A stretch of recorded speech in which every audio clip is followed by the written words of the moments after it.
दारुल रियाज में रियाज cricket league की जानब से क्रिकेट सीज़न 2019 और 20 के लिए रजिस्ट्रेशन का अमल शुरू कर दिया गया है,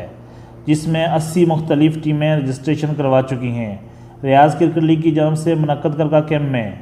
मुख्तलिफ टीमों के अरकान से खिताब करते हुए RCL के सदर हनीफ बाबर का कहना था कि प्रिंस सुल्तान बिन नासर बिन अब्दुल अजीज़ अल सऊद और डिप्टी पैटर्नल चीफ जवाद अल खलीफा की सरपरस्ती में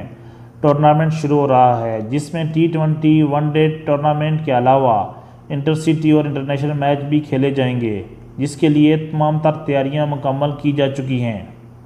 इस मौका पर डिसिप्लिन कमेटी के सदर अब्दुल करीम खान का कहना था कि सऊदी अरब में क्रिकेट का खेल तेज़ी से फ़रोग पा रहा है और हम सऊदी क्रिकेट सेंटर के तावन के भी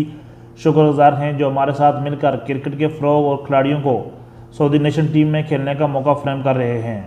खिलाड़ियों की जानब से टूर्नामेंट की शुरुआत पर खुशी का इज़हार किया गया। खिलाड़ियों का कहना था कि क्रिकेट सीज़न के दौरान इनका खेल मज़ीद बेहतर होगा और उन्हें आगे बढ़ने का मौका मैसर होगा।